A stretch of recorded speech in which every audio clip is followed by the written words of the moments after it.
Nastahili sifa Baba, nastahili sifa Baba.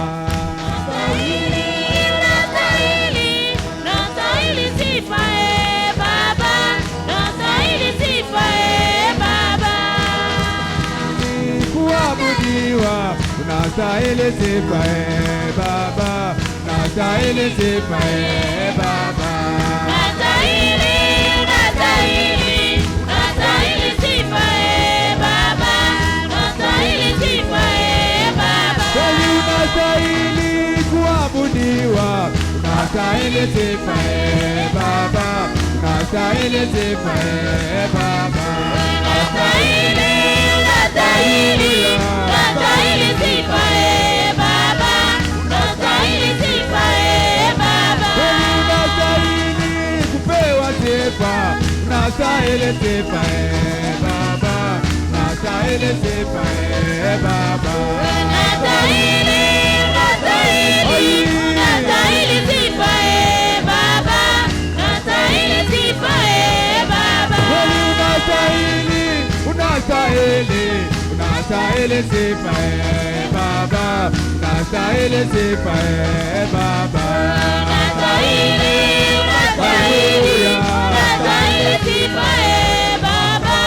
nastahili sifa Baba. Amenitendea mema, huyu Yesu amenitendea mema, mema sana. Amenitendea mema, huyu Yesu amenitendea mema, mema sana. Kweli amenitendea miujiza, Yesu wangu amenitendea mema, mema sana. Amenitendea mema, huyu Yesu amenitendea mema, mema sana. Kweli amenitendea makubwa, Yesu wangu amenitendea mema, mema sana. Amenitendea mema, huyu Yesu amenitendea mema, mema sana. Kweli amenitendea miujiza, Yesu wangu amenitendea mema, mema sana. Amenitendea mema, huyu Yesu amenitendea mema, mema sana.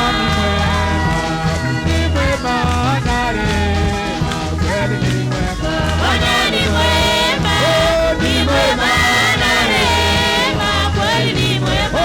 Yesu ni mwema, ni mwema na rehema, kweli ni mwema. Bwana ni mwema, ni mwema na rehema,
utukufu wa Yesu akirudi. Nitabaki kwa zamu yangu mpaka nione utukufu wa Yesu akirudi. Kweli nitabaki kwa zamu yangu mpaka nione utukufu wa Yesu akirudi. Nitabaki kwa zamu yangu mpaka nione utukufu wa Yesu akirudi. Kweli nitabaki nikikusanyika mpaka nione utukufu wa Yesu akirudi. Nitabaki kwa zamu yangu mpaka nione utukufu wa Yesu akirudi. Tunasema ndiye Mungu wangu namutegemea. Yeye aliyemlinda Danieli, tunasema ndiye Mungu wangu namutegemea. Yeye aliyemlinda Danieli, tunasema ndiye Mungu wangu namutegemea. Yeye aliyemlinda Danieli, tunasema ndiye Mungu wangu namutegemea. Yeye aliyemwezesha Daudi kumuua Goliathi, ndiye Mungu wangu namutegemea. Yeye aliyemlinda Danieli, tunasema ndiye Mungu wangu namutegemea. Yeye aliyemwezesha Yoshua kusimamisha jua katika maadui namutegemea. Yeye aliyemlinda Danieli, tunasema ndiye Mungu wangu namutegemea. Nitangaza, nitangaza, Yesu nitangaza, Yesu nitangaza, Yesu nitangaza, Yesu nitangaza, Yesu nitangaza, Yesu nitangaza, Yesu nitangaza, Yesu nitangaza, Yesu nitangaza, Yesu nitangaza,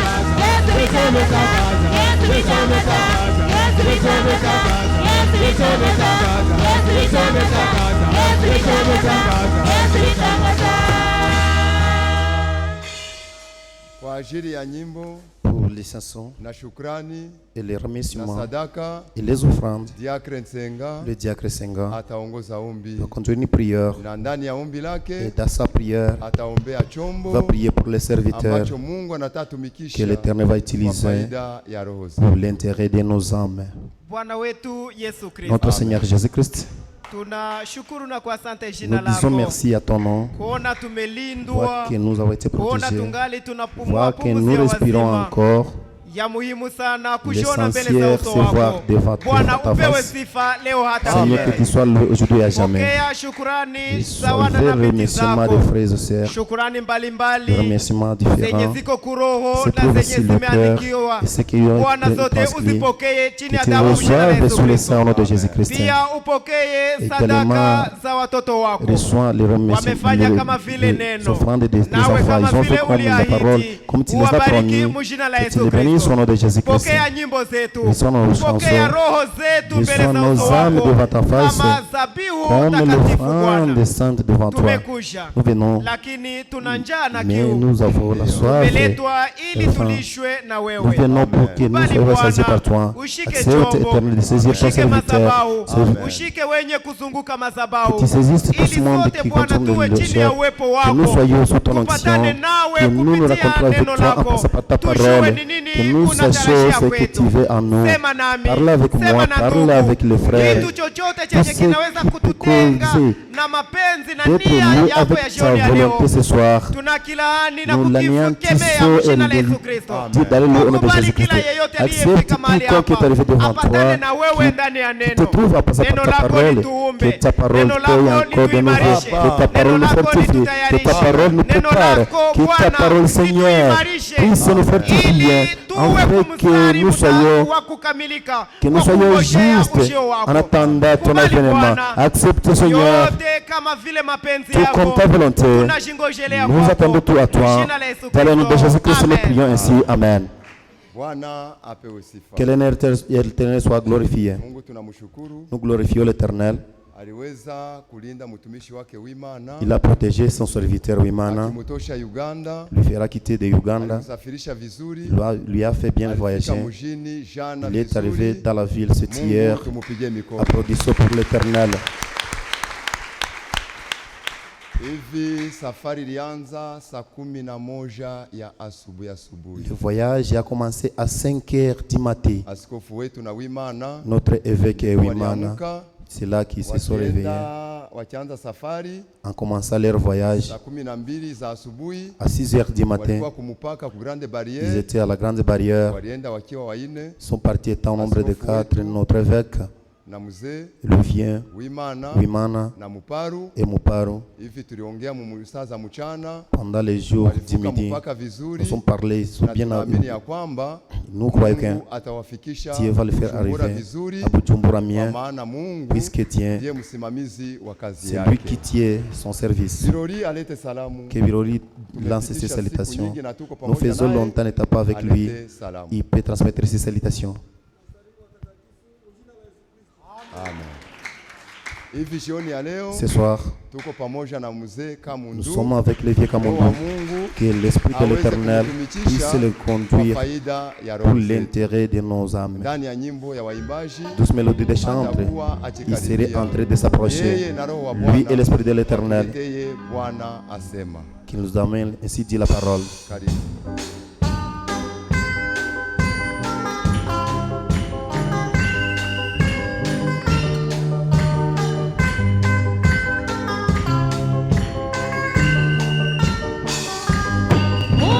Usinipite Bwana, usinipite, unapogusa wengine nami niguse.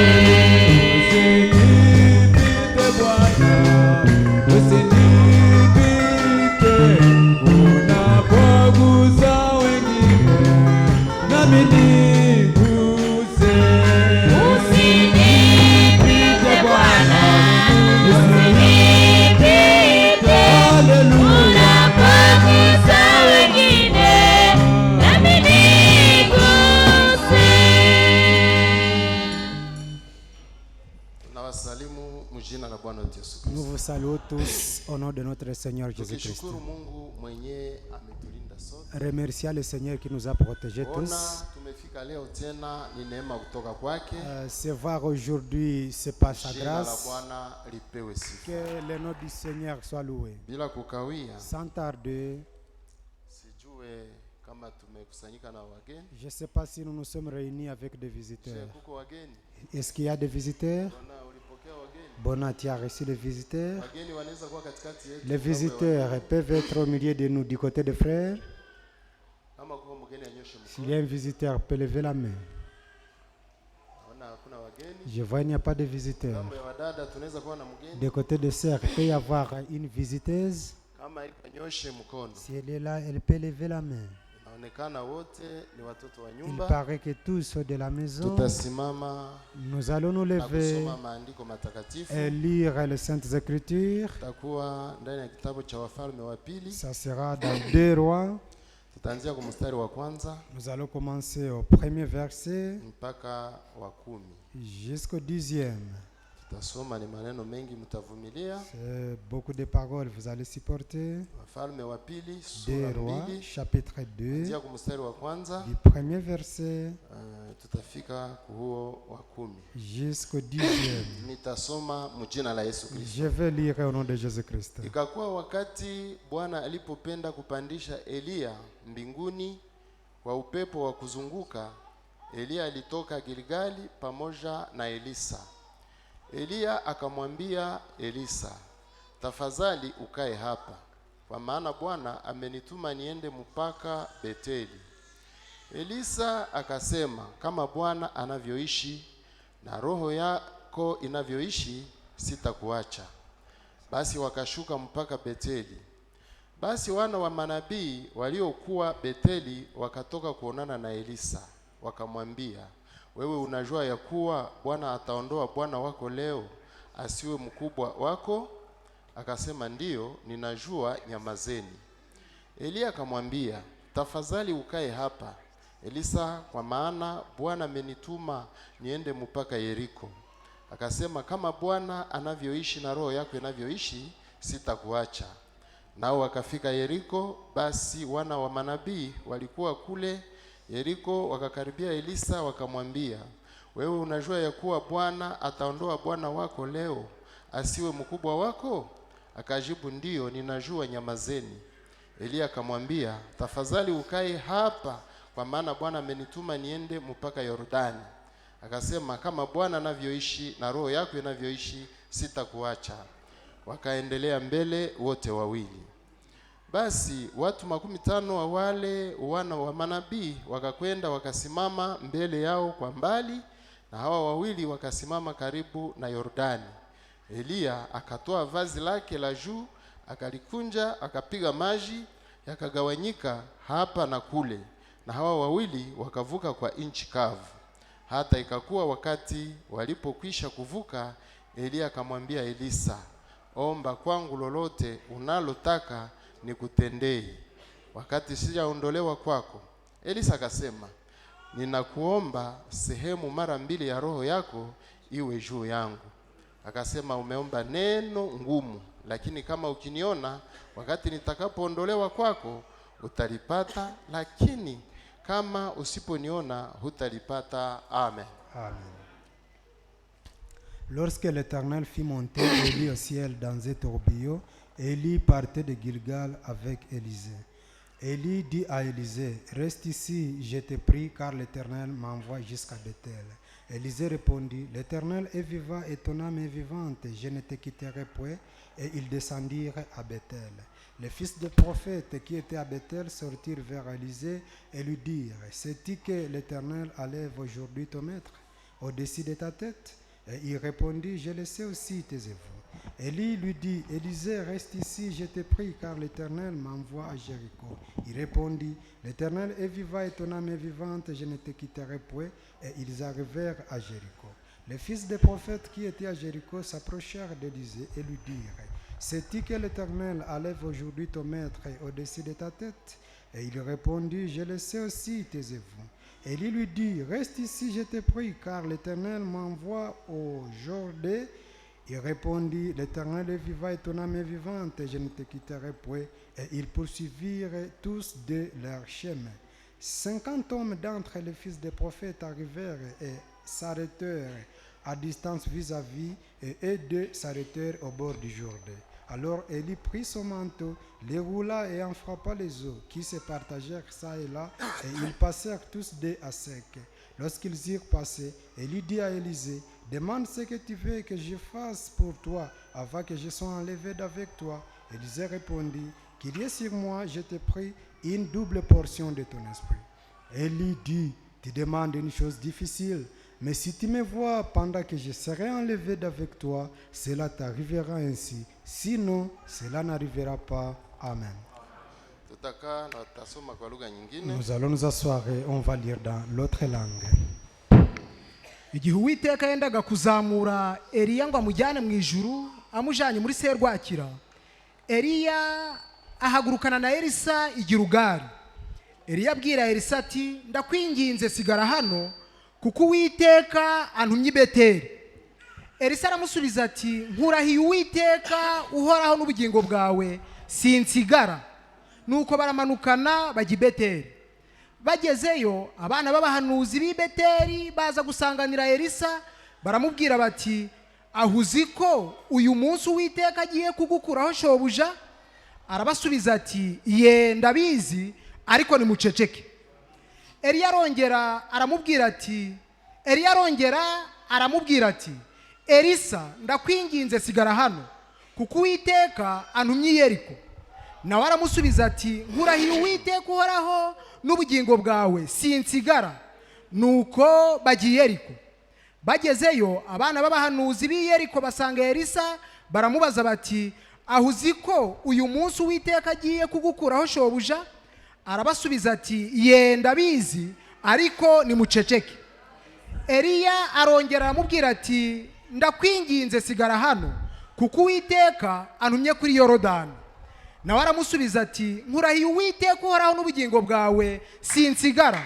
Nuko barajyana bombi. Maze bakurikirwa n'abana b'abahanuzi 50, baragenda bahagarara kure aho babitegeye. Ariko ubwabo bombi bageze kuri Yorodani barahagarara. Eliya yenda umwitero we arawuzinga, awukubita amazi yigabanyamo kabiri, amwe ajya ukwayo ayandi ukwayo, bombi bambukira ahumutse. Bageze hakurya, Eliya abwira Elisa ati, nsaba icyo ushaka cyose ndakigukorera ntaratandukanywa nawe. Elisa aramubwira ati, ndakwinginze ndaga imigabane 2 y'umwuka wawe.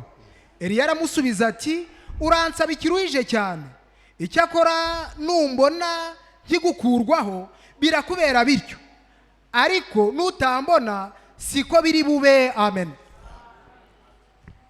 Asante Mwenyezi Mungu Baba yetu, Merci notre Dieu. kwa Père rehema Céleste. zako tumekusanyika tena. Par ta miséricorde, nous venons de nous réunir. Umetulinda Tu nous as mchana wote, protégés toute la journée. umeongoza hatua zetu, tuko mbele Tu zako. as conduit nos pas, nous sommes devant toi. Tunakusihi chini ya damu Nous te supplions sur ututazamie, le sang, regarde-nous. utuoshe na ututakase. Sanctifie-nous et lave-nous. Unapomaliza kututakasa, Après nous avoir sanctifiés, bali sasa tusikilize neno lako. accepte que nous écoutions ta parole. Takasa kinywa kitakachonena Sanctifie la parole qui va parler na masikio ambayo iko tayari et les kusikiliza oreilles qui sont prêtes à écouter.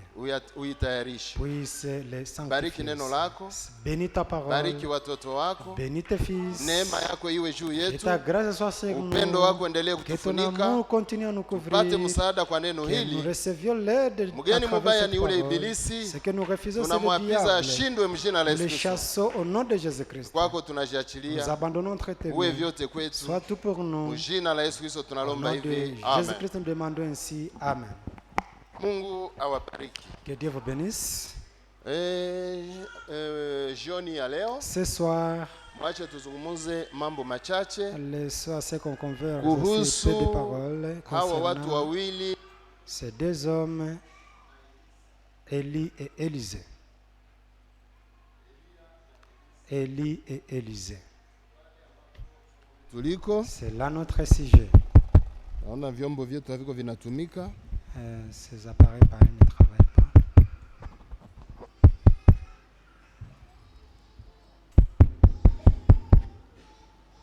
Somo letu Notre sujet, ni kuhusu Eliya na concernant Elisa, Élie et Élisée. na Mungu apewe Et sifa. que Dieu soit loué. Shabaha ya hii ujumbe, L'objectif de ce message, kuona Mungu alileta ujumbe kusudi tufikie sisi, l'objectif de Dieu d'envoyer ce message vers nous, sio kusema tukusanyike tu tukiwa wengi c'est pas que nous puissions nous réunir étant au nombreux tukusanyike tukiwa wachache, ou nous réunir étant moins nombreux, lakini shabaha ya Mungu na hii ujumbe mais l'objectif de Dieu avec ce ni message kusudi, ingawa tutakuwa wengi wala est que si wachache, nous serons nombreux ou peu, tuwe na tunajaa Roho Mtakatifu. nous soyons remplis du Saint-Esprit. Amina. Amen. Shabaha ya Mungu kubwa L'objectif, le grand sio objectif kusema de Dieu, tukusanyike tuwe wengi, ce n'est pas ce que nous nous réunissions très nombreux. Hapana. Non. ni kusudi tuwe wengi au wachache, Et que nous soyons peu ou nombreux, lakini wenye kuwa na Roho mais Mtakatifu. qui sont remplis du Saint-Esprit. Mnajua kuku wakati inapolalia mayai Vous savez, la poule, lorsqu'il couvre ses ni œufs, lazima kukue jogo pembeni il faut qu'il y ait un conque à kusudi côté yale mayai yawe na uzima ndani pour que yayo. ces œufs aient la vie en eux. Lakini kuku ikiendelea Mais kusagamia si mayai la poule continue à couvrir les œufs bila jogo pembeni, sans qu'il y ait à côté un coq, itabakia kwa yale mayai, il demeurera sur ses œufs, itamaliza pale siku za kutosha, va y passer beaucoup de jours, lakini kwa kwenda kutotola mais le jour de pondée, haitapata hata kitoto kimoja, il ne trouvera même un poussé. hakutapatikana hata kitoto Il kimoja ne cha trouvera kuku, même pas un kwa poussé, sababu mayai yale car ces œufs yalikuwa haina uhai ndani n'avaient yake. pas la vie dans un. Shabaha ya Mungu L'objectif de ni Dieu kusudi uzima wa Kristo est que la vie de Christ iingie ndani ya wandugu, puisse entrer dans les iingie ndani frères, ya wadada, puisse entrer dans les uzima sœurs, ule uingie ndani que mwetu. cette vie entre en nous. Ile njoo shabaha ya hii C'est ujumbe. ça l'objectif de ce message. Tunaweza furahi tunakuwa Nous wengi, pouvons nous réjouir lorsqu'on devient nombreux. lakini kama tunakosa Roho Mais Mtakatifu si nous n'avons pas le Saint-Esprit, tunaweza kuwa tumechokea bure. c'est en vain que nous nous réjouissons. Lakini tukikuwa watano, Mais si nous sommes saints, lakini sote tukiwa na Roho mais Mtakatifu, tous ayant le Saint-Esprit, tuko watoto wa Mungu, nous sommes les enfants de Dieu. na Mungu aendelee kuvitufanyizia Que Dieu continue à l'accomplir mujina la Yesu au Kristo. nom de Jésus-Christ. Walimu wanakuwa wako wanafundisha watoto. Les enseignants enseignent les enfants. Kila mwalimu anakuwa nasema, Chaque enseignant dit, laiti watoto wangu wenyewe niko nafundisha wote, oh, si tous mes enfants wote wapate kushindana, puissent vaincre, wote wapate masertifika. puissent réussir, puissent avoir des certificats. Ikifika wakati batoto bote inakuwa nea kunakosa hata mmoja S'il arrive le cas que les enfants tous sortent mwenye de néant anapata certifika, et qu'il n'y ait personne qui trouve le mwalimu certificat, na wale wanafunzi l'enseignant et ses élèves, bote ni kukuwa bagonjwa. tous tomberont malades. Amina. Amen. Ule chef wa ile etablissement kwa ile masomo, Le directeur de cet bale wanafunzi ba établissement, école secondaire ces élèves de l'école benye bako secondaire banangojea madiplome, qui attendent le diplôme, ikifika wakati nasemeka mbu eti kwa etablissement yote kumekosekana diplome, s'il arrive qu'après la proclamation, tout un établissement, on manque un diplôme, iwe promoteur, que ce soit le iwe promoteur, prefet, que ce soit le iwe préfet, professeur, que ce soit les iwe enseignants, banafunzi, que ce soit les wote élèves, ni kilio. tous seront en deuil. Mungu atulinde ile kilio mjina la Dieu Yesu nous Kristo. épargne de ce deuil au nom de Shabaha Jésus-Christ. ya Mungu L'objectif de Dieu ni kusudi nijazwe na Roho est que je Mtakatifu, sois rempli du Saint-Esprit. na wewe ujazwe na Roho Et que toi Mtakatifu. aussi tu sois rempli du Saint-Esprit. Ile ndio shabaha ya hii C'est ujumbe. l'objectif de ce message. Ndio maana wapendwa, C'est pourquoi, bien aimé, tunapotaka kuzungumza juu ya Elia na Elisa, quand on veut dialoguer sur Élie et muyue Élisée, kama Elia ni mfano wa Kristo vous Yesu. devez savoir que Élie est l'exemple du Élisa. Jésus-Christ. Élisée, Anakuwa mfano wa il kanisa. est l'exemple de l'Église. Amina. Amen. Na sisi tukiwa kanisa Et nous attaquer l'Église, tutajijua, tutaona nafasi yetu, nous nous reconnaîtrons, nous connaîtrons notre place. kwa sababu Elisa Car Élisée alikuwa na mwito yake, avait son appel. sawa vile na wewe uko na mwito wako. Comme toi aussi tu as ton appel. Na wewe uchunguze na uangalie uliitwa namna Tu gani, dois discerner la manière dont tu as été appelé. unatoka wapi na unaenda wapi. Tu quittes où, tu pars où. Elisa Élisée alikuwa mwanaume mwenye kuwa na mali, était un homme riche. alikuwa na mali, Il avait la richesse. alikuwa la na fortune. jozi za ng'ombe 12, Il avait 12 paires de vaches, jozi dume za ng'ombe 12. 12 veaux Alikuwa anazilimisha, anazitumikisha, qu'il utilisait pour l'agriculture. lakini saa ilienea, Mais le temps est arrivé. alienda ona mtu wa Mungu, Il a vu l'homme de Dieu Elia anakuja, venir auprès de lui. anapita pembeni yake. Et il a passé à côté Kwa de lui. kupita pembeni yake, Passé à côté de lui. Elia akamtupia joho yake. Et il a jeté son manteau. Kumbe Elisa Alors Élisée, naye alikuwa nabii wa Mungu. lui aussi était prophète de Dieu. Ndio maana wapendwa, C'est pourquoi, bien aimé, kila mtu iko na ginzi Mungu alivyomuita, chacun a la na manière inafaa dont Dieu lui ujue a appelé. namna gani Et uliitwa. tu dois savoir la manière dont tu as été appelé. Elisa wakati joho ile balipoimutupia Lorsque Élisée, on lui a jeté les manteaux, pale pale, akafuata Elia. immédiatement il a suivi Élie. Alipofuata Elia Lorsqu'il a akamwambia, suivi Élie, il lui a dit, unihurumie nirudie nyuma kadogo. permettez-moi que je Nende revienne nilagane. un peu en arrière pour aller à Dieu. Pale pale Mungu alikuwa ameisha kumshika mateka. Immédiatement, Dieu venait de lui saisir. Pale pale Elisa Immédiatement. akaenda polepole, Élisée est parti lentement. unihurumie nirudie nyuma, Pardonne-moi que je revienne en nende arrière, nilagane. que je pars dire au revoir. Elia akamwambia, nimekufanya nini? Élie lui a dit, qu'est-ce que je t'ai fait? Nimekufanya nini? Qu'est-ce que je t'ai fait? Nimekufanya nini? J'ai un problème avec toi. Elisa akarudia Élisée est retourné. mpaka akafika kwenye ng'ombe zake ziko, Jusqu'à ce qu'il est arrivé là où se trouvaient ses vaches. alikamata ng'ombe Il akachinja, a pris les vaches, il a égorgé. akalaga baba na mama, Il a dit au revoir à ses parents. akasema ninaenda. Il a dit, je pars. Hakujali na mali Mais yake, c'est pas soucié de sa hakujali na richesse. kazi Mais c'est yake, pas soucié de son kwa travail. sababu alikuwa ameitwa Car il venait d'être na appelé Mungu yeye par mwenyewe. le Dieu lui-même. Amina. Amen. Mwenyewe Mungu anaita, Celui qui est appelé par Dieu. hakukwake condition, Là où Dieu appelle, pas de ukatale condition. uitike, Que tu utaenda. acceptes, que tu refuses, tu vas aller. Na jina la Bwana lipewe Que sifa. Dieu soit loué. Elisa yule C'est Élisée. wakati alipomaliza kuchinja Il a bakakula, fini d'égorger qu'on a mangé. akaenda akafuata Elia, Il est parti, il a suivi Élisée. akaenda akafuata Elia kumtumikia, s'il vous Il a plaît. suivi Élie, il a travaillé pour Élie. Bose anaacha vyake, Un patron laisse sa richesse, ameacha ng'ombe, ameacha mashamba, laisse les champs, ameacha wazazi, laisse les parents. Kwa kuacha vile vyote En laissant toutes choses, alifuata mwanaume mwenye Il a hayuwe suivi hata kama un anatoka homme wapi na anaenda vous wapi, ne savez pas d'où il lakini vient, où il ilikuwa va. mwito Mais c'était wa la paix. Mungu yeye mwenyewe. Dieu lui-même. Amina. Amen. Elisa yule Élisée alienda mpaka wakati akakutana Elia pale Gilgal. est parti jusqu'à ce qu'il a rencontré Alipofika Élie pale à Gilgal. Gilgal, Lorsqu'il est arrivé à Gilgal, kakutana Elia iko pale, il a rencontré là-bas Élie. bakakuwa pamoja, Ils ont été ensemble. bakakuwa wandugu wenyewe wamekutana Ils sont pamoja. devenus des frères, se sont Ni réunis. kusema hii ujumbe C'est-à-dire ce message inatukutanisha, nous unit. hatujue sijue kwenye Ne mulitokeaka, sachez pas d'où vous hamujue êtes kwenye venus. Ne nilitokaka, sachez pas d'où je hamujue suis kwenye venu. Bona Ne sachez litokaka, pas d'où hamujue kwenye est Basere venu Bona. balitokaka, Ne sachez pas d'où lakini sont kwa venus mwito les wa frères. Bwana Mais par la paix de Dieu, sie wote tumekuwa huyu mmoja. tous nous sommes devenus un. Mungu mwenyewe alituungaka Le Dieu qui nous a akatupatia wandugu na réconciliés, qui nous a wadada, donné le frère et tumupigie sœurs. tena bigelegele. Applaudissons pour lui. Jina la Bwana lipewe Que sifa. le nom du Seigneur soit loué. Leo tuko wandugu Aujourd'hui, nous sommes des frères, na wadada des sœurs katika Kristo. en Christ. Hatujuane tena ndani ya Nous mwili, ne nous connaissons pas selon la tunajuana chair, ndani ya Kristo mais Yesu. nous nous connaissons en Na Jésus-Christ. jina la Bwana lipewe Et que sifa. le nom du Seigneur soit loué.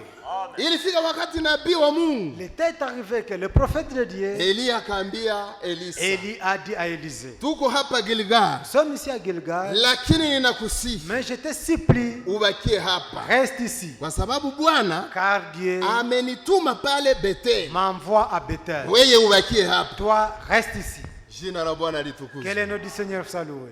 Bakia hapa. Reste ici. Naye akamwambia, Et lui a dit, kama vile unavyoishi, comme tu es vivant, chenye ninaweza kukwambia ni hiki, ce que je peux te dire, c'est le siwezi kubakia je hapa. ne reste pas ici. Bakia hapa, ninaenda Reste pale ici. Bethel. Je pars à Bethel. Dada, acha kusinzia. Sœur, ne sommeille pas. Ninaenda Bethel. Je pars à Wewe Bethel. ubakie hapa Toi, Gilgal. reste ici à Gilgal.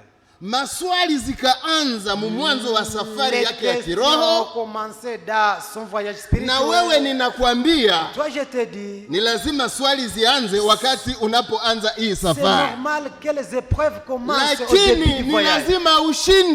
Mais il faut aussi que tu sois vainqueur. Amina. Amen. Tukisonga mbele kidogo, Si nous avançons un peu, huyu Elisa c'est Élisée. balimwambia bakia Gilgal. On lui a dit de rester à Gilgal. Mimi naenda hapa Bethel Moi, kwa je sababu pars Bwana à Bethel, amenituma car pa. Dieu m'envoie là-bas. Seme na mie kama vile roho yako inavyoishi na vile Comme ton Bwana âme est anavyoishi. vivante, comme Mie Dieu est sitabakia vivant, hapa. moi je ne reste pas ici. Wapendwa, Bien-aimés, tukikutana na shida si nous rencontrons un wala na problème, majaribu, si nous heurtons à des tusibakilie difficultés, pale, tusonge ne mbele. restons pas là-bas, avançons. Huyu Elisa Cet Élisée, alifanya hatua il a fait un pas. wakati mtu wa Mungu Elia alimubembeleza, Lorsque l'homme de Dieu Élie bakia lui hapa, suppliait de rester naye là-bas, akasema il sitabakia. a dit, je ne reste pas. Bakashuka pamoja Ils mpaka sont Bethel. descendus ensemble jusqu'à Bethel. Kufika pale Bethel, Arrivé à Bethel, mtu wa Mungu tena akamwambia l'homme de Dieu lui a dit, Elisa, Élisée, bakia hapa reste ici, kwa sababu car ninashuka pale Yeriko. je descends là, Naye akamwambia tena, Et lui a dit kama encore, vile roho wako comme anavyoishi ton âme est na vivante, vile Bwana et anavyoishi, comme le Seigneur est mimi vivant, siwezi kubakia moi hapa. je ne reste pas ici. Haleluya. Amen. Mwanaume alikuwa amefanya hatua ingine L'homme venait de faire un autre kutoka pas, Gilgal kwenda de quitter la Bethel, Gilgal jusqu'à Bethel, kutoka Betheli kwenda de Bethel Yeriko, à Jéricho, kutoka Yeriko de Jéricho mpaka ku Yordani. jusqu'au Jordan. Na wewe ukiwa kanisa, Et toi, t'as quelle église? chenye ninaweza kuambia ni hiki, Ce que je peux te dire, wakati ici, ulipoitwa lorsque tu as été appelé, kuko hatua tatu il y a trois pas zenye unapashwa pita ndani. que tu dois traverser, que Kuko tu dois kuhesabuliwa franchir. haki, Il y a la justification, kuko kutakaswa, il y a la kuko na sanctification, kujazwa Roho il y a Mtakatifu, aussi être rempli du Saint-Esprit. kusudi utoke mu hatua ile Pour que tu quittes dans ya ce pas, kuhesabuliwa haki. d'être justifié, Inafaa kwanza kujua il faut que tu saches kuhesabuliwa d'abord haki ni nini. qu'est-ce que la justification. Amina. Amen. Kuhesabuliwa haki kwetu, Notre justification, wakati tulikuwa bamonde, lorsque nous étions des païens, tulikuwa kuyalala, nous étions, tulikuwa sawa vyombo à la ambavyo poubelle. vilipotea. nous étions comme des objets perdus. Ni sawa ginzi kijiko chako kinaweza potea. C'est comme ta cuillère se perd, Kijiko wala kisu ou bien ta couteau, wala mupanga bien ta machette, wala jembe bien ta houe, inaweza kuwa balitupaka kuyalala peut être perdu dans une poubelle. kusudi Jeté dans tena itoke pale kuyalala, pour que cette houe quitte cette poubelle, inalogotwa na kuletwa tena nyumbani, être ramassé, être ramené à la maison, itakuwa imekuwa na kutu il aura na buchafu na buko kwayo. il y aura la rouille et la saleté. Wakati inatoshwa mule kule kuyalala, Lorsqu'on le retire et inaletwa ramasse de tena là, nyumbani, et on l'amène à la maison, hakuna mwenye anaweza kuitumikisha. personne ne peut l'utiliser. Lakini ile kijiko wala Mais pour jembe que cette cuillère ou cette houe kimehesabuliwa haki soit justifiée kwa neema, par la grâce, kuhesabuliwa haki la kwa justification neema, par la grâce, kinaletwa pale, on l'amène là-bas. kimetoshwa mu buchafu, La ramasser, kimeletwa kunyumba, l'amener à la maison. lakini bado hakiwezi Mais kutumikishwa, ça ne peut pas être utilisé. lakini kimehesabuliwa Mais c'est haki, déjà na ile justifié. haki ni kwa neema. Cette justification, Ndio c'est pas maana la Biblia grâce. inasema eti C'est pourquoi la Bible dit Mungu ni wa bien, Dieu est bon. anatosha wanyonge kwenye Il alala, retire les indigents de la poubelle. anawaleta kuwakalisha pamoja na watu Il les fait wakubwa. asseoir avec les grands de ce peuple. Amina. Amen. Kijiko kilikuwa kiko kule, La cuillère était là. jembe ilikuwa iko La kule. houe était là. Maana ke wewe Mkristo Signifie, toi chrétien, ulikuwa umepotelea kuyalala, tu étais na perdu ile dans la yalala ni poubelle. Et ulimwengu, cette poubelle, c'est le monde. kisha ukalogotewa, T'as ramassé. kwa sababu zamani Car Mungu alikuwa anakujua. Dieu te connaissait. Amina. Amen. Zamani Auparavant, ulikuwa unajuliwa, tu étais connu. lakini ukapotelea Mais tu étais mu égaré dans ulimwengu. le monde. Amina. Amen.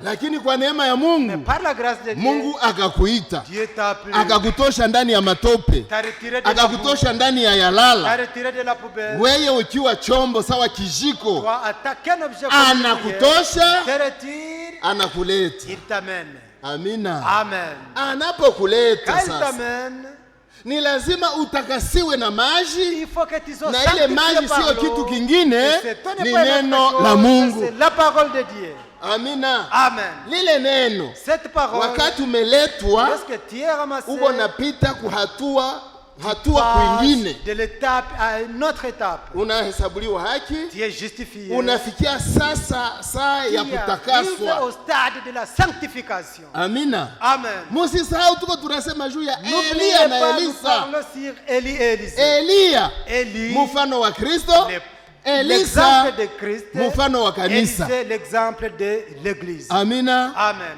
Elisa Élisée, aliendelea kufuata. il a continué à suivre. Tumefika fasi Nous arrivons kuhesabuliwa à un haki, endroit où tunafika fasi ya nous kutakaswa. arrivons à la place de la Umetoshwa sanctification. Tu kuyalala, as été retiré de la poubelle. umeletwa Tu as nyumbani, été amené à la me maison. hauyakubaliwa. Tu n'es pas encore accepté. Ukiishia pale Si tu t'arrêtes là-bas, na umechokea bure. tu viens de travailler en vain. Kijiko kikitoshwa kuyalala, Si une cuillère est retirée de la kinaletwa nyumbani, on l'amène à la maison, unakiterekeza pale, tu le places là-bas, hakisafishwe. on ne le lave pas.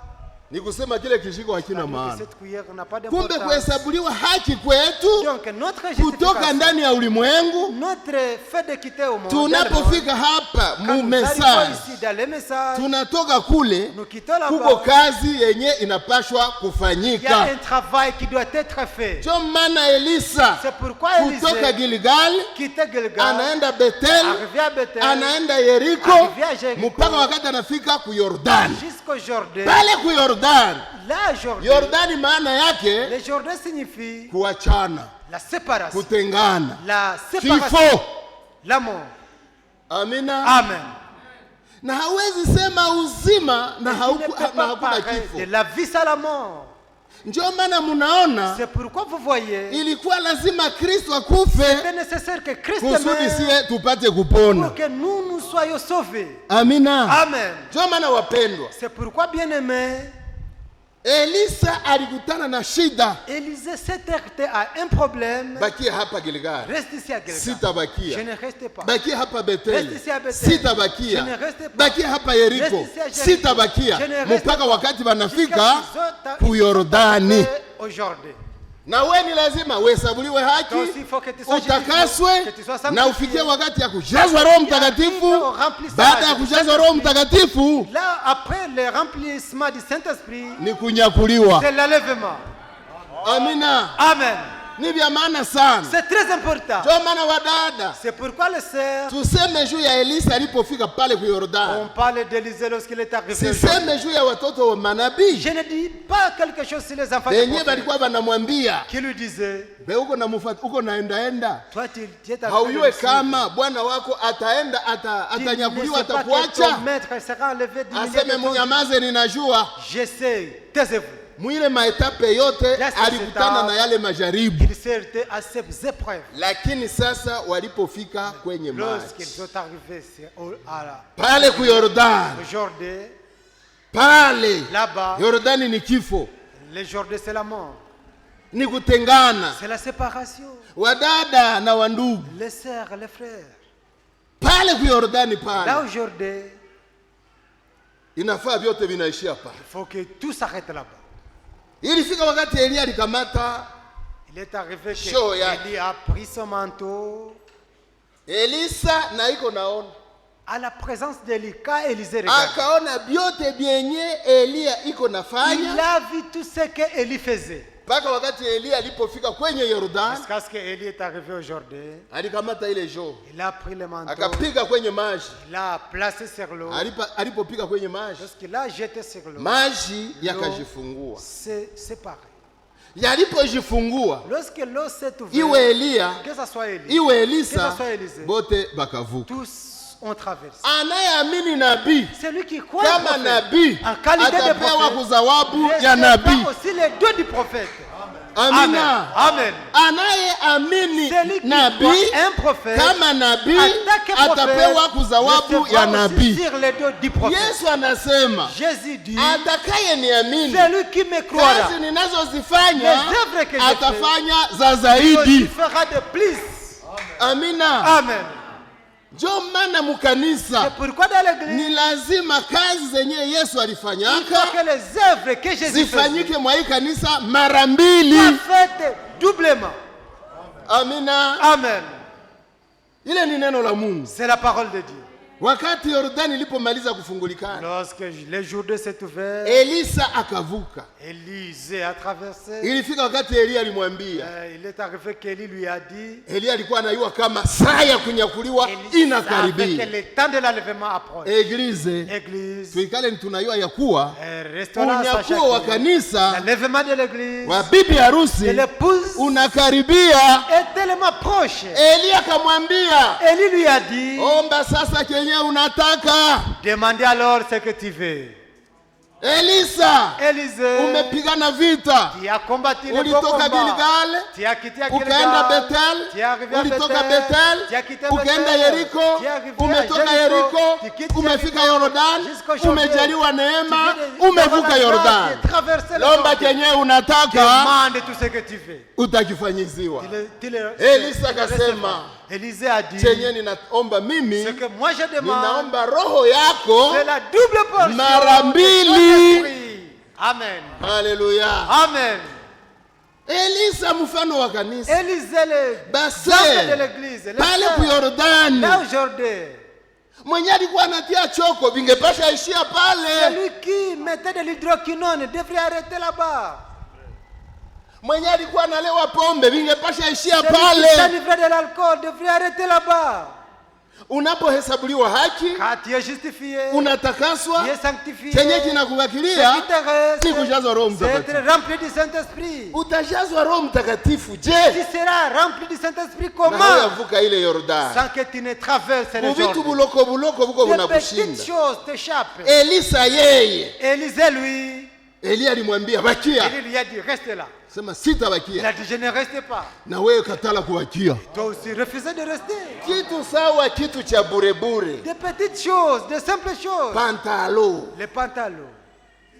Oh, mimi sasa nitakuwa nafika kunyumba nitakuwa navala pantalo. Quand j'arriverai à la maison, Sasa je mimi ne nafika mettrai kwa pas kanisa de sitakuwa pantalon. naivala. Mais quand j'arrive à l'église, je ne le Sasa mimi porterai nafika pas. kunyumba nitakuwa nafundika J'arrive nizisuke, à la maison, je traite lakini les sasa mains. naenda kwa kanisa mimi Quand j'arrive à nazifungula. l'église, je les rends libres. Je, Est-ce que ulishavuka Yordani? tu as déjà traversé le Jourdain? Est-ce que ulishashinda kale kakitu? Est-ce que tu as déjà vaincu cette chose?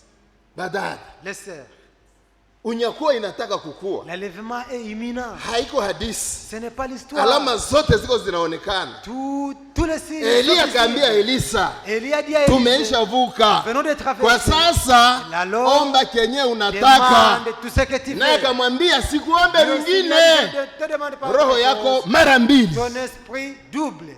Haleluya. Amen. Sasa kitu sawa kapantalo, Alors, des kakimono, choses comme le pantalon, kakukoseshe mbingu. c'est ce que tu rates le ciel.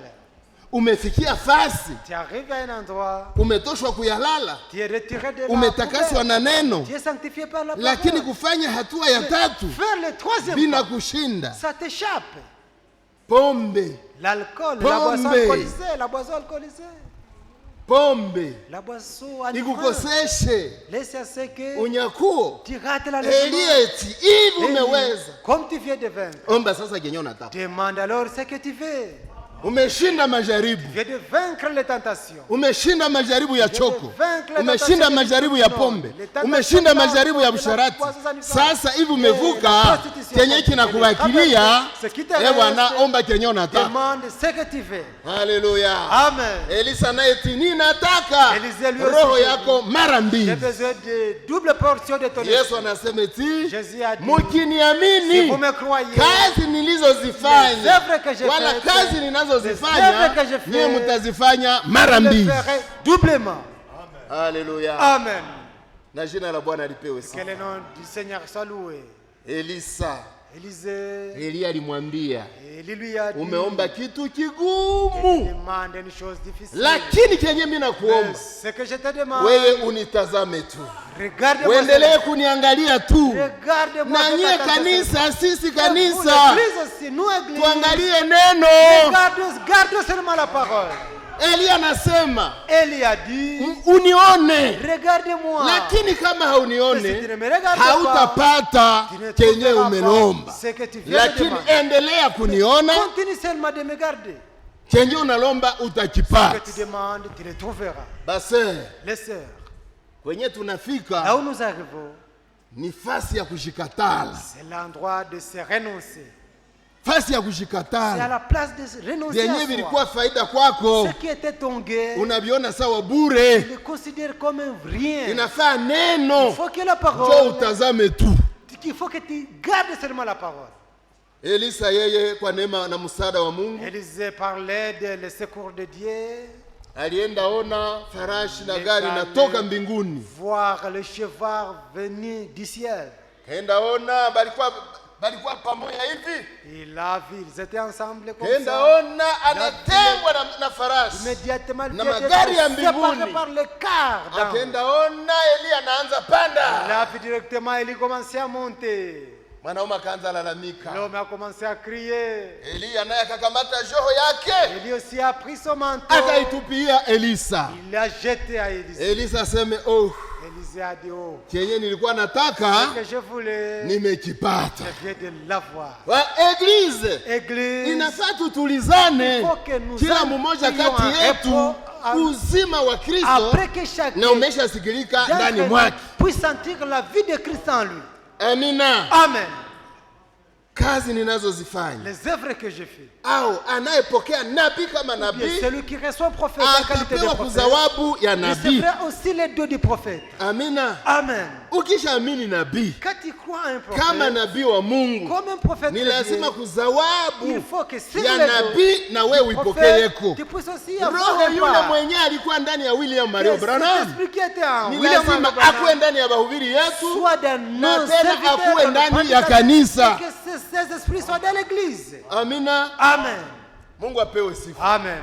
Kuko kuhesabuliwa haki, Il y a la kuko justification, kutakaswa, il y a la kuko sanctification, kujazwa Roho il y a aussi Mtakatifu. être rempli du Saint-Esprit. Walipomaliza vuka, Après avoir ndio traversé, walimwambia omba kenye lui a unataka. dit de demander ce qu'il veut. Elisa alipopata sasa ile Élisée, jo, après avoir reçu ce manteau, akarudia. il est rentré. Ile Yordani silikuwa ilishafungana. Ce jour-là était encore Mnawaza fermé. iliendelea kuacha njia? Vous pensez qu'il a continué à donner le Hapana. chemin? Non. Ilifika sasa fasi Le temps est arrivé. kwenye Elisa hataona tena Là où Elia Élisée ne tena. verra rempli Élie. yeye ndio anabakia sasa C'est mutere. lui qui reste dans le Kazi terrain. zenye Elia alikuwa anafanya Les œuvres qu'Élie yeye faisait, azifanye mara Lui mbili. puisse le faire doublement. Amina. Amen. Kanisa, L'église, kazi ile Kristo alikuwa anaifanya le travail que ni Christ a lazima fait, ionekane kwetu mara il faut mbili. que cette œuvre soit manifeste en nous doublement.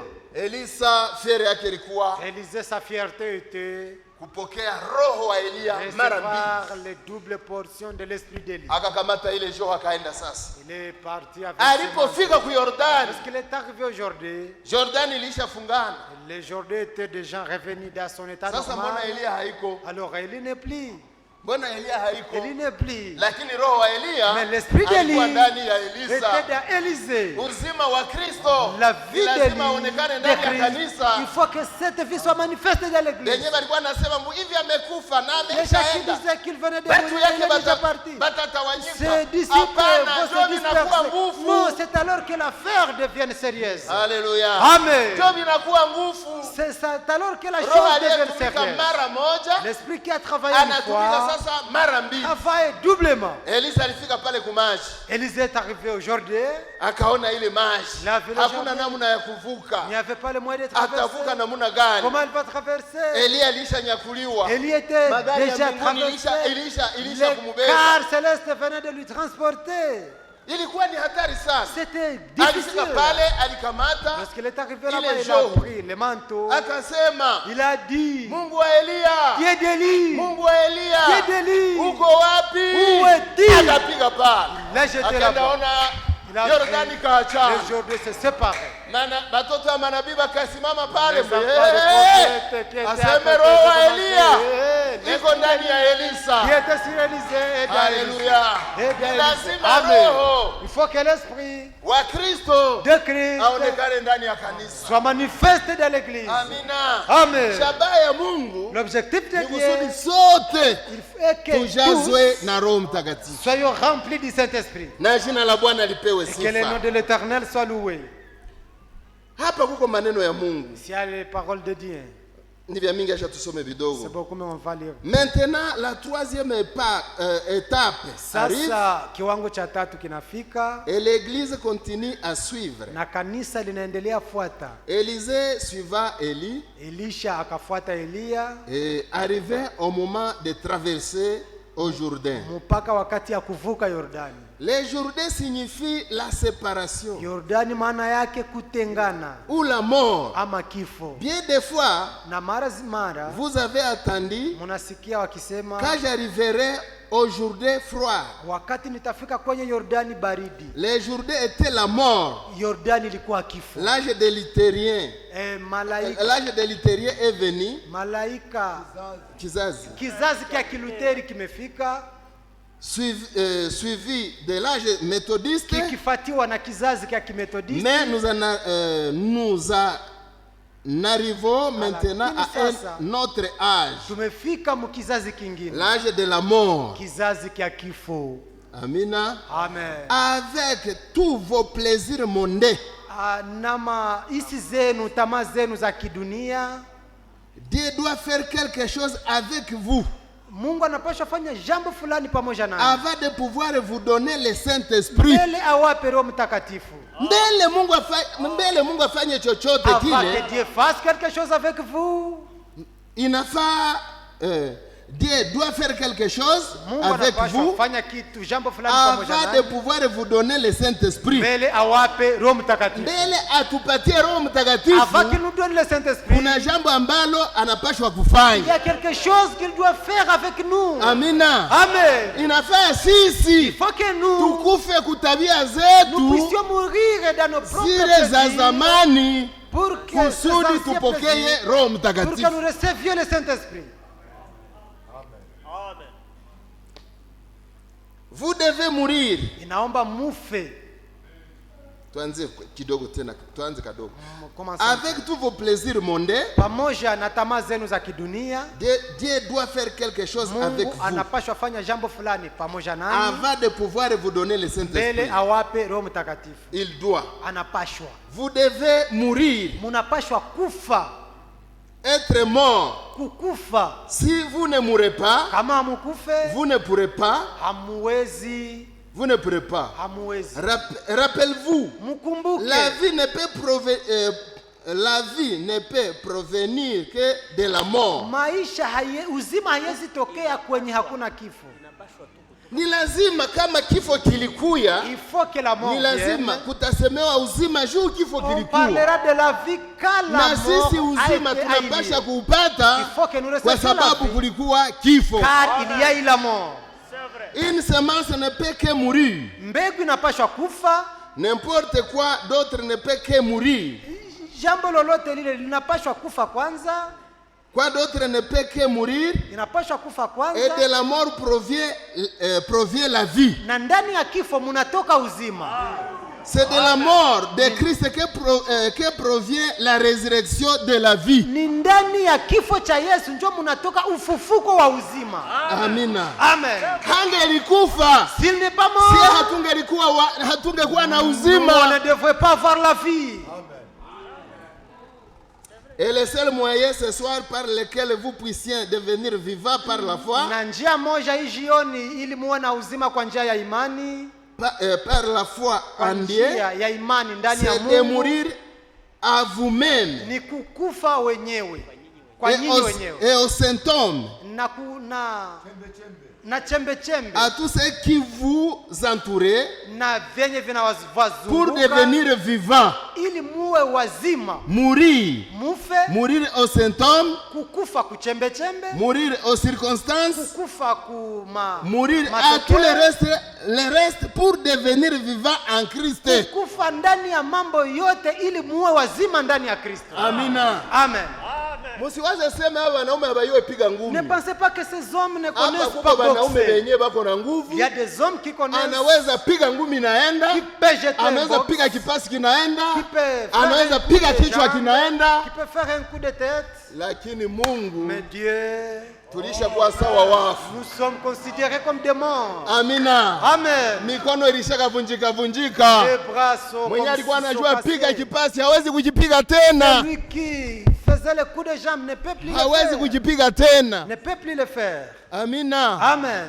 Ndio maana wapendwa, Pourquoi bien-aimé? kitu chenye Mungu anatuambia La chose que Dieu nous dit, ni lazima viungo vyetu vyenye shetani alikuwa il anatumikisha faut que tous nos membres que le diable a utilisés vikuwe sawa vyenye vimekufa soient basi, considérés comme na morts. vyote vyenye tulikuwa tunapenda, Tout ce qu'on aimait, surtout nos sœurs badada sana yetu, sana dada zetu, nos sœurs, iko probleme. c'est un problème.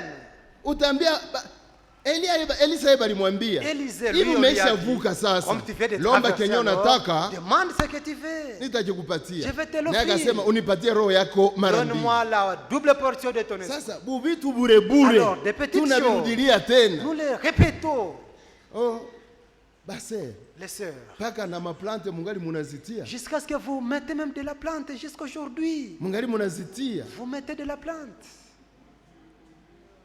plante zile, njo munaitaka maplante ni Ça maperike, fait ni cas de maplante perruque, de plantes. njo maplante, njo Soit de maperike. plantes, soit de perruques. Aseme ni nini? Soit de quoi? Plante, Des plantes, perike, des perruques. vile venye munavalaka mukichwa, Vous mie sibi wake. portez dans la tête. Moi, je ne le connais pas.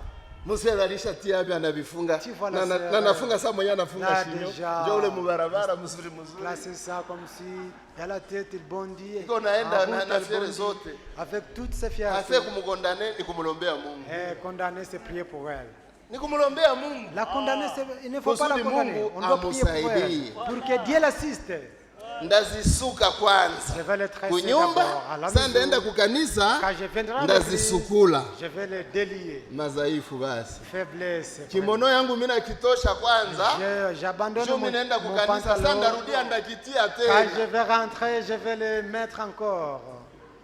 Eske Roho Mtakatifu haiko na kuona? Est-ce que le Saint-Esprit ne te voit pas? Elisa yeye alimwambia Élisée lui a dit, bakia pale. reste là-bas. Na we sauti uko nasikia eti ndashibakiria hapa. Et toi, tu sens Banakwambia la voix fanya de hatua. On te dit, fais Ule le pas. nasema sitabakia hapa. Je ne reste pas ici. Nitaenda na Roho Mtakatifu. Je vais marcher Lakini avec unaendelea kubakia Mais pale. toi, tu restes Hata stable. bahubiri mie ile Même si on ile perike prêche, yangu Je sitaiacha. ne ferai pas, je n'abandonnerai pas mon perrique. Vile vinywele bandia. C'est chevelure bandite. Ni kulomba Mungu batata. Il faut prier Dieu, le sœur. Mungu anafurahishwa na kuona bweusi yako. Dieu aime voir Jinsi ta alikutengenezaka. brillité, la façon dont il t'a créé. Mungu wakati anaona anasema ndio niko na Quand Dieu voit, kanisa. dit oui, j'ai l'église. Huyu akipenda alombe kenye anataka atakipewa. Elle peut demander tout ce qu'elle veut, elle va en avoir. Sasa wewe unavala kimono, Yesu nipe Quand Roho tu portes le Mtakatifu kimono, Yesu. donne-moi le Yesu. Saint-Esprit, remplis-moi du Saint-Esprit. Na kimono ni kiko ndani. Et que tu aies emporté le kimono. Ulishinda unatia ile vile vimanywele bandia. Toute la journée, tu portais ces chevelures Magharibi na bandites. kitosho unaenda weka ile demo. Et le soir, tu pars regarder ces démons. Si demo. C'est un démon. Inda kivala tena. Je vais encore Kivala porter tena ça. kesho. Je vais encore porter ça demain. Kwenye uko napita ba frere bako Là banakuona. où tu passes, les frères te Basire bako voient. Les banakuona. sœurs te voient. Banakukwa lako. Ils sont achoppés. Ils sont scandalisés. Mungu atusaidie. Que Dieu nous assiste. Ba frere. Les frères, Mimi namalizia hapa. je termine Tulikuwa na par vya mingi vya kusoma lakini muda wetu on avait, imeisha. on avait beaucoup à lire, mais Tuseme tena kupombe, parlons encore des boissons enivrantes, kukunywa. des bois. Hivi kuko na beba nafika kama ni bana leo. Il y a les gens qui arrivent ici et t'as saoulé, t'as ivre. Hivi baba Ils sont ici. kisha nyuma, oh Seigneur nimefika mwatua. Bwana, j'arrive. Nijaze Roho Mtakatifu Baba. Remplis-moi du Saint-Esprit, Père. Na kipumuzi nikiko kinanuka pombe. Et alors que tu fais sortir l'odeur de l'alcool. Mungu atusaidie. Que Dieu nous Shabaha assiste. yenye ilituleta hapa L'objectif qui nous a amenés ni ici kusudi tujazwe na Roho Mtakatifu. est que nous soyons remplis du Saint-Esprit. Amina. Amen.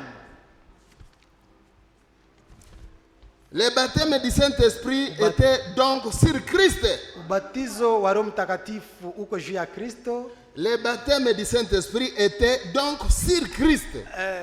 Ubatizo wa Roho Mtakatifu ni zawadi juu ya Kristo. Ilikuwa juu ya Kristo. Était sur Christ. Quand il fut enlevé le jour de la Pentecôte, Wakati alinyakuliwa siku ya Pentekoste, 120 personnes entrèrent dans la chambre haute 120 waliingia mchumba cha juu, et là, na mahali les hapo yeux fixés droit vers les cieux. macho yao ilikuwa ikiangalia mbinguni. Ils observaient. Walikuwa naangalia, Et quand il a fait retomber la robe du Saint-Esprit, na wakati alishusha ile nguo, ile vazi ya Roho Mtakatifu, il a reçu une double portion de l'Esprit de Dieu. wakapokea zawadi mara dufu ya Roho wa Mungu. Amina. Amen. Mungu habadilike. Dieu ne change Jinsi pas. alivyokuwa jana Comme il était ni hier, vile iko il est leo le même na hata aujourd'hui, milele yote. et il demeurera ainsi éternellement. Roho Mtakatifu alikuwa ndani juu ya Kristo. Était sur Christ. Yeye sawa Elia wakati alitaka Lui, wakati alikuwa comme Elie. ameshaahidi Roho Lorsqu'il Mtakatifu venait de promettre le Saint-Esprit, naye aliachiaka et lui aussi il a laissé, wanafunzi wake akawatupia ile kanzu ya Roho il Mtakatifu. a jeté cet Wakapata habit. sehemu Cet mara esprit à ses mbili. disciples, ils ont reçu la double portion. Ndio maana unaona Petro C'est pourquoi vous voyez Pierre, ilikuwa inafika saa kenda, il est arrivé à 15 heures, watu wote wanaleta mikeka, tous les gens amenaient leur Banaitandika sawa natte, on les banaleta watu plaçait wenye là-bas. mapepo ziko On amenait zinatikisa. des gens qui étaient dérangés, tourmentés par les démons. Kisha sasa banaleta wagonjwa wanawalalisha pale. Et on les plaçait, on plaçait Petro là-bas les malades. anapita, Et Pierre kivuli traversait. chake kinagusa kumutu anasimama, kinagusa kumutu anasimama, kinagusa kumutu anasimama. Ça passait sur chaque Est-ce que kivuli cha son Yesu ombre est kilisimamisha passé watu? et tous étaient Yesu guéris. alikuwa anasema neno, Ce n'est pas l'ombre qui guérissait, mais linakuwa. c'était Jésus qui lakini guérissait. Petro Mais Pierre, haone na kwenye bako, il ne voit même pas kivuli tu l'ombre seulement. kinagusa mgonjwa, Touche un mgonjwa malade, anasimama. le malade est guéri. Ile ni urithi wa kanisa, Ça, c'est l'héritage de ile ni l'église. urithi wetu. C'est notre héritage. Dasere, munaamini vile? Les sœurs, vous croyez ainsi?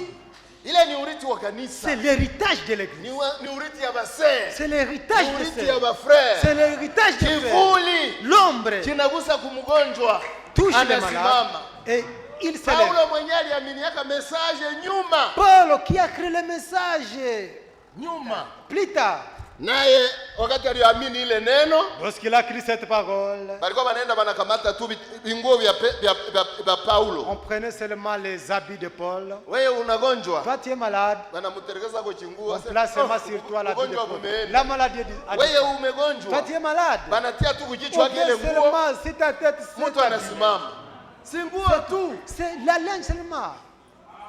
Mungu wa Paulo iko Le wapi? Dieu de Paul, où est-ce qu'il Mungu wa est? Petro iko Le Dieu wapi? de Pierre, où est-ce qu'il est? Iko ndani ya Il est kanisa, dans l'église. iko ndani ya neno Il est dans lake. sa parole.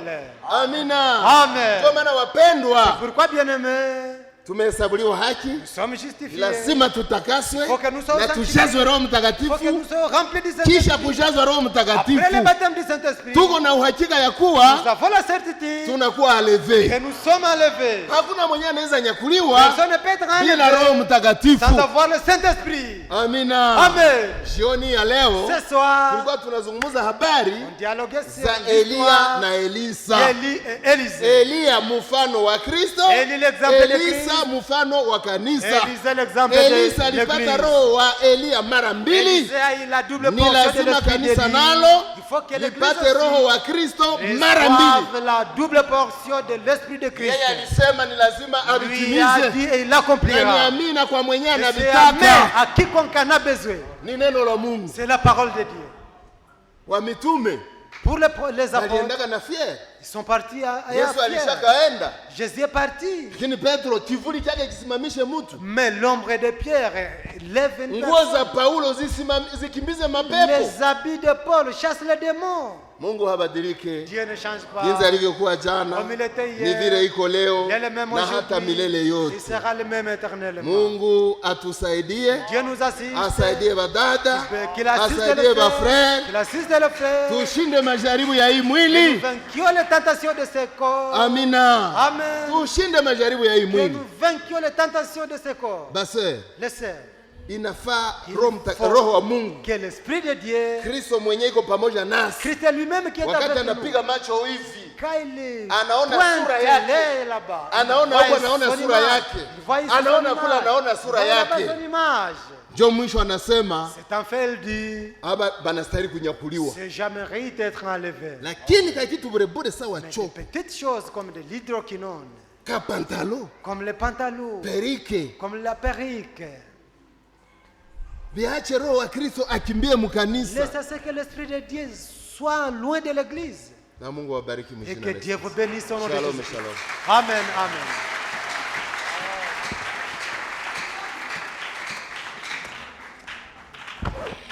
Jioni ya leo tumebarikiwa na roho wa Bwana. Ce soir, nous sommes bénis avec Mwache l'Esprit de Dieu. Mungu tumupigie vigelegele. Applaudissons pour notre Dieu.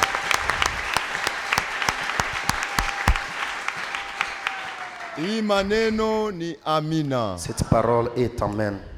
Elia alienda, Élie est parti. roho wa Elia akaingia ndani ya Elisa mara pili, Son esprit est entré na à wana wa Élisée manabii wakati doublement. walimuona Et lorsque les enfants des wakasema prophètes l'ont kweli vu, kweli, ils ont dit en roho wa vérité, Elia iko ndani ya l'esprit Elisa. d'Élie est dans Élisée. Inaomba roho wa Kristo Il faut que l'esprit de aonekane Christ ndani yetu, soit na manifeste dans wajirani nous waviue, et que même les wenye voisins le tunashindaka nao sachent, waviue, tous ceux qui nous passons na la wenye journée avec eux tunatumikaka qui le nabo sachent, wavione, nos collègues de na service qui wenye le voient, tunakusanyika nabo même nos collègues qui nous waweze ressemblent kuona kile ensemble qui kitu. voient cette chose. Mungu abariki Que Dieu mtumishi. bénisse son Mungu serviteur. abariki kila Que mmoja Dieu bénisse chacun mwenye de nous ametia qui amina a placé kwa hii amen maneno à ces paroles jina la Yesu dans le nom Kristo. de Jésus-Christ. Mwache mtumishi wa Mungu mapendo Laissez l'homme de Dieu m'appelle, asimame puisse se mettre debout, atuombee. qu'il puisse prier. Bila Roho Mtakatifu Sans hakuna Saint-Esprit, kunyakuliwa. il n'y a plus Bila Roho d'enlèvement. Mtakatifu Sans Saint-Esprit, hakuna ufufuko wa il n'y a pas la kwanza. résurrection, la Mpaka première mwenye résurrection. atafufuka Jusqu'à ce que c'est kwa lui qui s'est ufufuko wa ressuscité kwanza, pour la ni première mwenye atakuwa résurrection. amesinzia C'est celui qui na serait amejazwa Roho sommeillé et Mtakatifu. étant rempli du Mwenye Saint-Esprit. atabadilishwa Celui qui serait wakati parapanda transformé italia, lorsqu'il ni aura mwenye atakutaniwa C'est celui qui na sera amebatizwa na Roho étant Mtakatifu. baptisé par le Saint-Esprit. Mtumishi wa Mungu atuombee. L'homme de Dieu peut prier Na pour ataomba nous. baraka kwa Va prier chombo. pour la bénédiction pour le Jina la serviteur dans Yesu le nom de Kristo. Jésus-Christ. Bwana wetu Yesu Kristo. Amen. Notre Seigneur Jésus-Christ. Jioni ya leo umesimulia nasi. Ce soir, tu viens de parler avec nous. Wewe ni mzazi. Toi, tu es les parents. Unatujua. Tu nous connais. Ushinda, kutembea, unatujua. Dans notre parcours, tu nous connais. Seigneur, umekuja kuzungumza nasi. Seigneur, tu viens de parler avec nous. Maana yale ya zamani yaliandikwa yawe mfano. Puisque ce qui a été de l'ancien était notre type. Ni wewe Mungu wa Elia. C'est toi le Dieu d'Élie. Ni wewe Mungu wa Elisa. C'est toi le Dieu d'Élisée. Ilibidi Elisa afuate nyayo zote za Elia. Il a fallu à Élisée de suivre les pas Hata d'Élie. Elia alionyesha kama hataki waende Même pamoja. si Élie ne voudrait pas qu'ils puissent partir kwani Elisa ensemble, alikuwa mais alishafunuliwa. comme Élisée était révélé, Roho wa Mungu ndani ya l'esprit Elia d'Élie, de Dieu dans alikuwa Élie, alishafunuliwa il était révélé la nyingine force autre. isiyo ya kawaida ndani ya Il Elia. n'était pas celle d'Élie. Alifuatilia Il a suivi mpaka aliomba jusqu'à ce sehemu mbili qu'il a demandé ya roho ya les Elia doubles ndani yake. portions de l'esprit d'Élie Kwani dans lui. aliomba alipewa. Du fait qu'il a demandé, il a Kwani reçu. alitafuta Comme il a alipata. cherché, il a trouvé. Mungu wa Elia. Dieu d'Élie. Mungu wa Elisa. Oh Dieu d'Élisée. Uko wapi? Où es-tu? Utusaidie na si hapa Assiste-nous Kasika. aussi ici à Kasika. Utulinde pepo za mizaa. Garde-nous des démons de blagues. Garde-nous des blagues dans ce message. Kucheza na neno. Garde-nous de blaguer avec ta parole. Bwana wetu. Oh notre Père, Tusaidie. assiste-nous. Pepo za kizazi hiki. Les démons de cette génération troublent ton église. Pepo za asili. Les démons de la nature, les démons de ne pas suivre la parole. Pepo za kiburi cha uzima. Oh, l'orgueil Pepo de la baba vie. zinatutia tabani. Les démons qui nous tourmentent. Kasika tunakulilia. À Kasika, nous prions pour toi ce soir. Utusamee. Pardonne-nous, pardonne-nous, notre Seigneur. Assistez-nous, assistez-nous. Que tous ces démons qui troublent ton église, dans le part des frères et sœurs, nous les anéantissons au nom de Jésus-Christ. Amen. Amen. Amen. C'est toi le même hier, aujourd'hui et à jamais. Tu l'as fait puisque tu savais que tu vas le faire encore. C'est toi l'alpha ainsi qu'Oméga. C'est toi qui as commencé et tu vas finir. Nous t'en demandons encore ce soir. Dieu d'Élie, viens à Kasika. Dieu d'Élisée, que l'esprit d'Élisée puisse être poussé dans le cœur de nos frères et sœurs, en fait de suivre ta parole, que ta parole soit jaillie dans nous. Quand nous craignons. Puisque s'il n'y a pas le Saint-Esprit, pas de direction. Sans Saint-Esprit, il n'y a pas l'enlèvement. Où irons-nous avec cette chair qui pourrisse, avec cette chair mortelle, si on n'a pas le Saint-Esprit, si nous blaguons avec les messages, si nous faisons des blagues avec ta parole, oh, où serons-nous si nous quittons dans cette chair? Oh Dieu d'Élisée, assiste Kasika. Dans ce soir, nous réclamons que le nom de Jésus-Christ, que tu nous assistes, Père, que la parole soit notre vie, que nous y pensons, que ce soit notre vie. Tu viens d'envoyer ton serviteur à nous. Toute la nuit, nous demandons la bénédiction au nom de Jésus-Christ. Quiconque se réunit devant toi, tu es le Dieu, lorsqu'on te demande, tu donnes. Quand on te demande, tu donnes. Quiconque t'évoque, tu l'écoutes. Quiconque a une nécessité que cette parole puisse être accomplie à lui, comme ça a été accompli à Élisée, que tu lui les donnes au nom de Jésus-Christ. La bénédiction de cette parole puisse nous accompagner dans notre vie, dans le nom de Jésus-Christ. Amen. Que Dieu soit loué. Laissez-nous inviter les chants. Puissez nous conduire dans 2 chansons pour dire merci à Dieu. Bienvenue.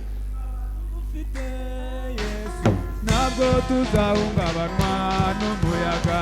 Ntabwo tuzaba tugufite Yesu ntabwo tuzahungabanwa n'umuyaga. Ntabwo tuzaba tugufite Yesu ntabwo tuzahungabanwa n'umuyaga. Ntabwo tuzaba tugufite Yesu ntabwo tuzahungabanwa n'umuyaga. Ntabwo tuzaba tugufite Yesu ntabwo tuzahungabanwa n'umuyaga.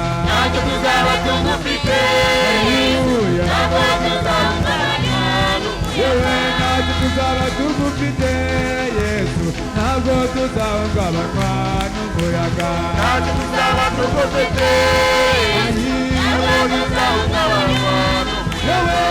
tuzaba tugufite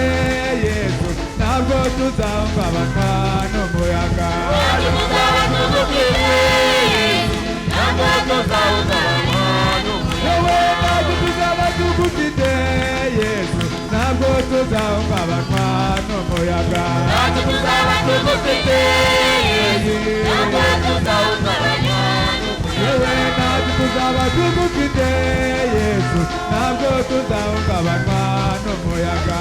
Ntabwo tuzaba tugufite Yesu, ntabwo tuzahungabanywa n'umuyaga. Nawe nzagumana nawe, nzakubera intwarane nawe umbera ingabo. Nzagendana nawe, nzagumana nawe, nzakubera intwarane nawe umbera ingabo. Nzagendana nawe, nzagumana nawe, nzakubera intwarane nawe umbera ingabo. Nzagendana nawe, nzagumana nawe, nzakubera intwarane nawe umbera ingabo. Nzagendana nawe, nzagumana nawe, nzakubera intwarane nawe umbera ingabo. Nzagendana nawe, nzagumana nawe, nzakubera intwarane nawe umbera ingabo. Nzagendana nawe, nzagumana nawe, nzakubera intwarane nawe umbera ingabo. Nzagendana nawe, Haleluya. nzakubera intwarane nawe umbera ingabo. Wowe uzambere ku rugamba. Uzambere ku Aye, rugamba. uzambere ku rugamba. Uzambere ku Yewe rugamba. uzambere ku rugamba. Uzambere ku Yewe rugamba. uzambere ku rugamba. Uzambere ku Aye, rugamba. uzambere ku rugamba. Uzambere ku Oh, rugamba. uzambere ku rugamba. Uzambere ku Yewe rugamba. uzambere ku rugamba. Uzambere ku rugamba. Uzambere ku rugamba.